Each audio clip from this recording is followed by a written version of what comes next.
welcome back.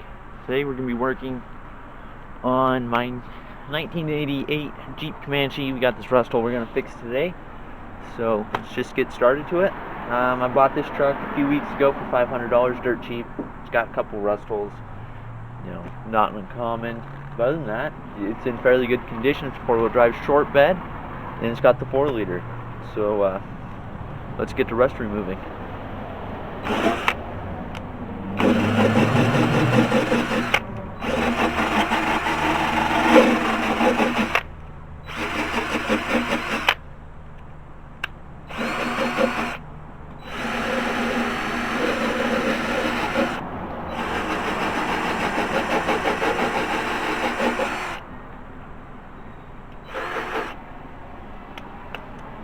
That's not going to work.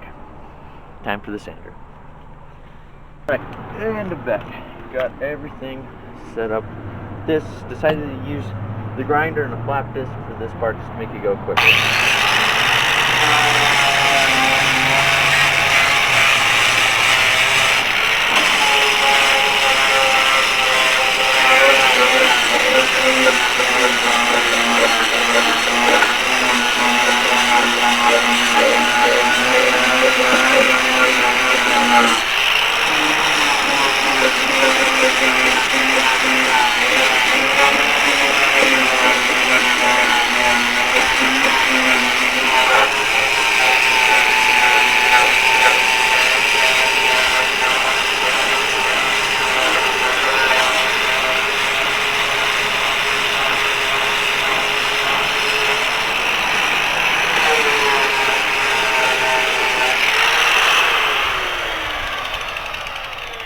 Gotta love that Bondo. It's a little bit worse than I thought, especially coming back in here. It looks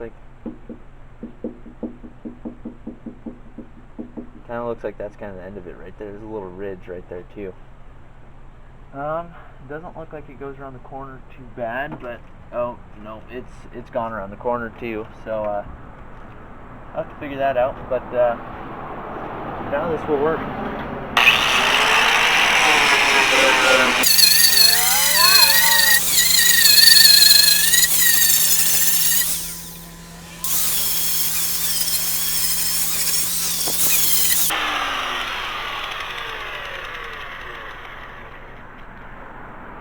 So, yeah, I knew this truck was rusted out. I didn't know how bad, but originally it was sold in South Carolina. That's where it lived most of its life, at least until the mid-2000s. I think it's when I came out northwest here in Montana.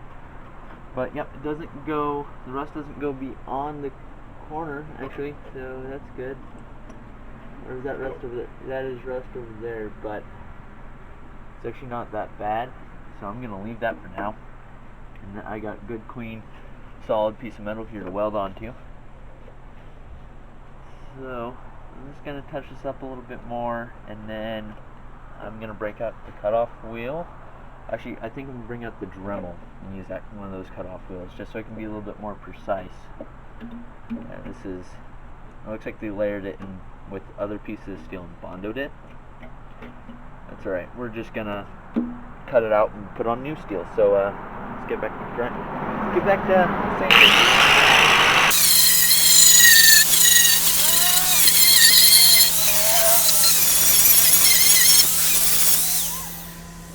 Kind of see where I'm going to cut. Probably going to cut like right here. Bring it down. Actually, let's hit this corner a little bit better. Yeah, I'm going to clean that bottom surface up. I'm going to tape it off and cut her up.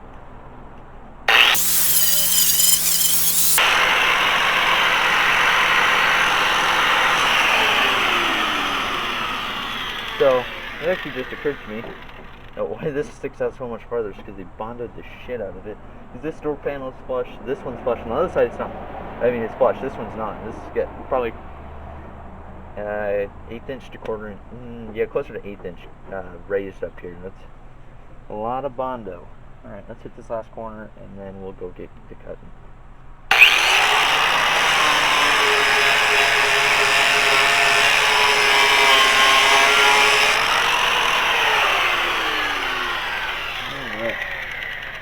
Go grab the Dremel and with a metal blade, and and some tape, and we'll tape it off kind of in the areas that I want to, and then we can cut out what we need to for today.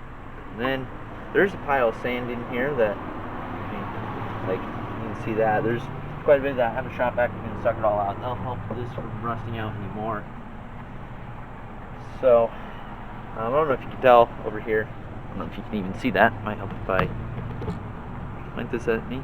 Okay, so over here, that's rusted out too. That's gonna start rusting out. I can like punch on it. Here, like, board's gone way over there, and you can't even see it. Way on the driver's side. So let's get some tape and cut this out. So we're back. We got some Scotch tape.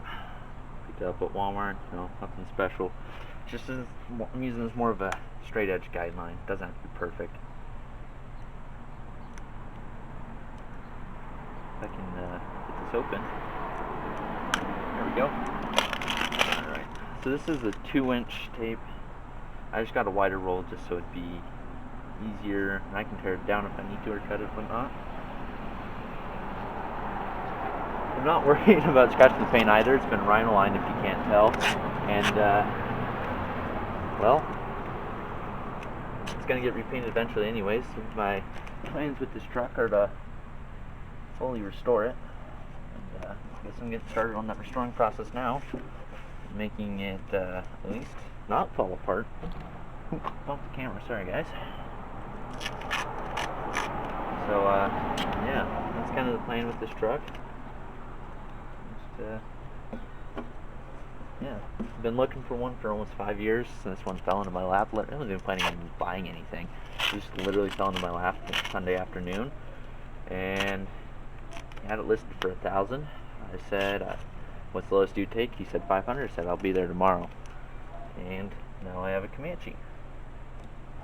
Yeah. So my stipulations were preferably 4-liter. Didn't have to be, but preferably 4-liter. And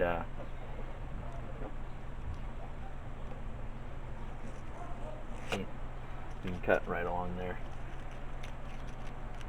Preferably the 4-liter. Okay, let's re-straight edge that. No, it's gonna, yeah, so I just kinda have to remember to come down and keep it. No, let's be safe. But anyways, 4-liter, 4-wheel drive. Turns out it's a short bed too. Has the GM shift column on, like, on the column, so I guess there's that makes it special. But other than that, it's just it's kind of a beat up truck. He told me that right from the get-go. I knew what I was getting into, so I'm not concerned about it at all. Straight edge that, great. Okay, I can even cut into there.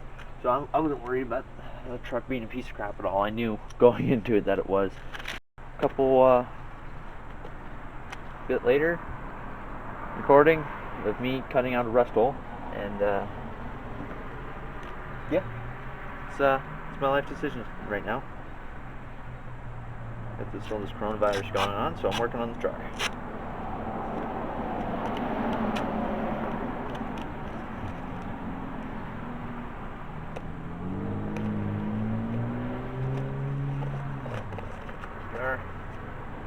Doesn't have to be perfect.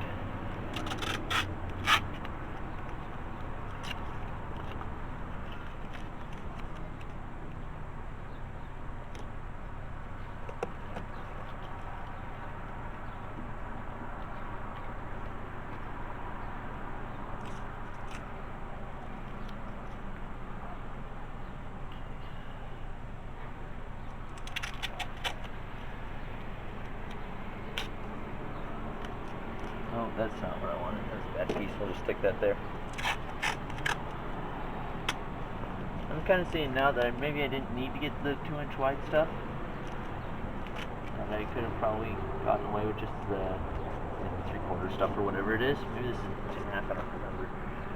But yeah, so probably could have gotten away with that other amount. And then I'm going to sand all this Bondo off with, I have a palm sander, just knock it all down later. And then, yeah, it'll be smooth. Smooth as it can be, I mean. I'm not going to Bondo it right now, it's just going to get, just spray painted over for today just to stop it from rusting. Because I don't want to have to do this again. I don't know what the other cab corner's like, it might have been fixed. I'm going to tap on it with a hammer later.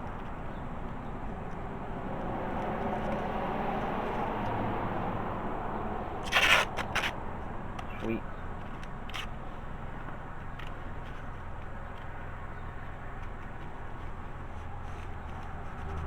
So we've got a little bit of curvature action. It's alright. Got a hammer and I can find something round. Okay, so let's get to cutting. So I'm just going to trim out this part first up here so I can get the hose of the shop vac in there.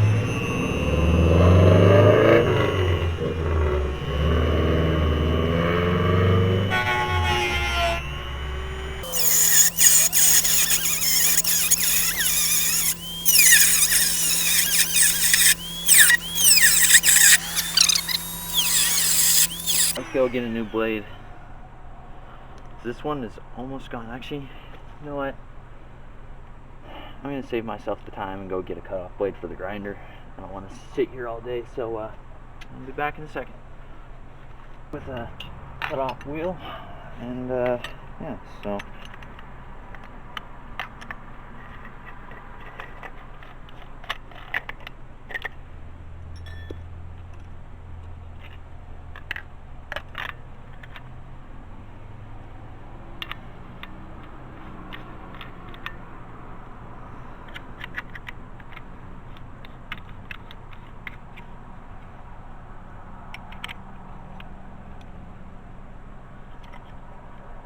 alright, so let's get to cutting.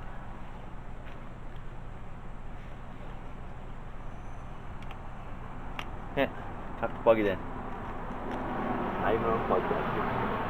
So if we're not using multiples at a time, we can use this.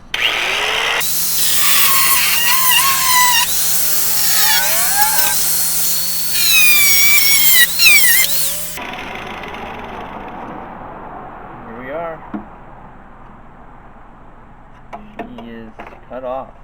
Alright, let's go grab a shop vac, get that set up, and I'm going to lengthen this first. Might as well just cut this all out now that I think about it. It's a little bit of rust pocket. It's actually not too bad right there. I'm going to spray all this down after I vacuum it with some primer in there just so it doesn't rust. But let's get back to cutting then.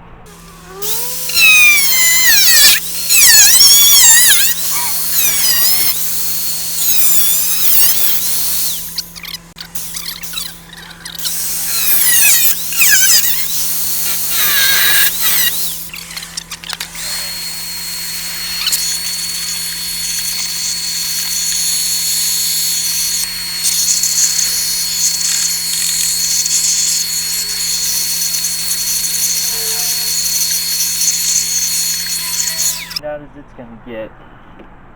So probably should have just actually cut this out as a rectangle. I don't think about it. Oh well. I'm gonna go get my self-etching primer. And we're just gonna liberally coat the inside.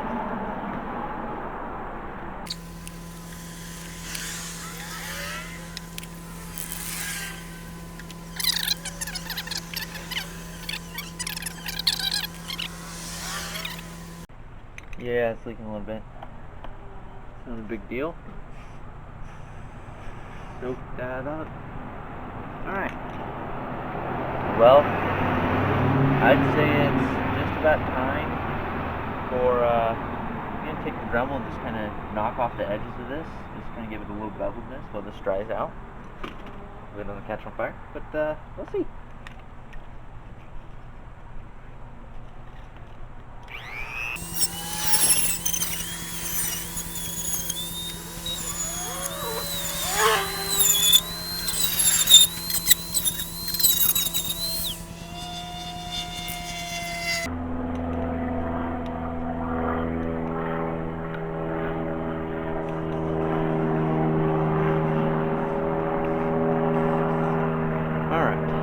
Let's go get our sheet and plan out that.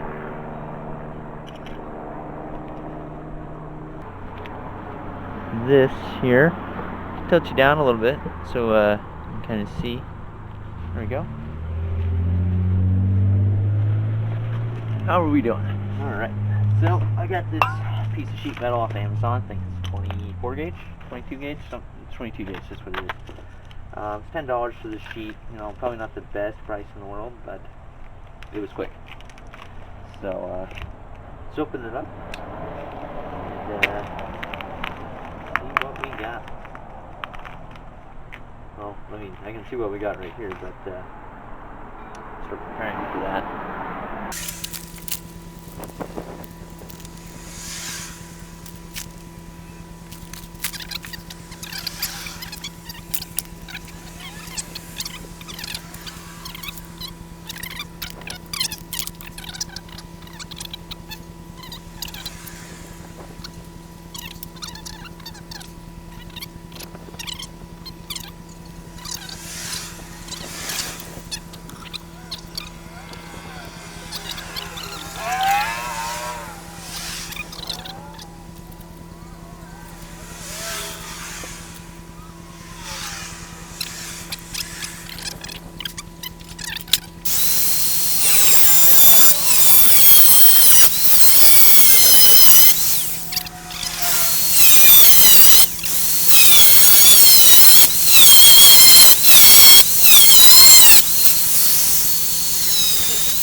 So, at one point in time in here, the mic died on the camera, so it was making some weird noises because it was dead, so it was just static feed essentially. So I cut all the audio out of this one.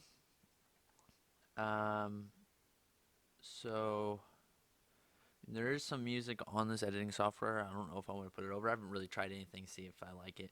But so I believe halfway through the next one about is where I finally realized that the microphone died because I was lazy and forgot to grab one extra cord, bring it outside because I explained it, but I just didn't want to keep editing because there was a lot of stuff I kept saying, but it wasn't that big of a deal. You can see what's going on by the video. I don't really need to explain it, but I forgot the so that's what it was. Sorry, brain lapse. My camera is super cheap. So is the mic. I've said it a couple times. The batteries just don't last in them. So I run a 10,000 milliamp hour battery on the camera all the time, and I usually have it on the microphone too, just in case. But I forgot the cord for the microphone inside, so it died. But it made it like an hour and 30 minutes off of full charge. It's not bad. Not bad for an ultra cheap mic and camera. The camera has been on the charge the whole time. The camera literally lasts 15 minutes before from full charge to dead. So it's always on the charger. Um, it's just because I think the batteries on there are literally like 2 milliamp hours. They're tiny. So it's not a big deal. I'm just fine.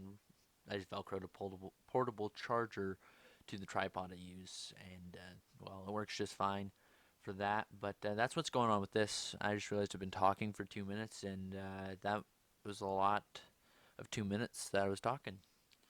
So I'm gonna let you guys get back to enjoying the video.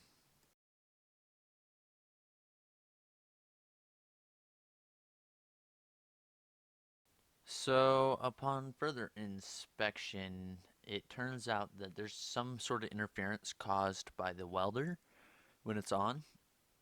Just the fact that it's on, something with this microphone it was just freaking the fuck out. So I'm gonna drop some music in the last bit of this, and it looks like a little bit of the footage didn't get shot over, but I'll shoot it over here in a second if I can find it. But yeah, so I'll keep that in mind from now on that this microphone hates the welder and makes funky noises with that. So yeah, all right.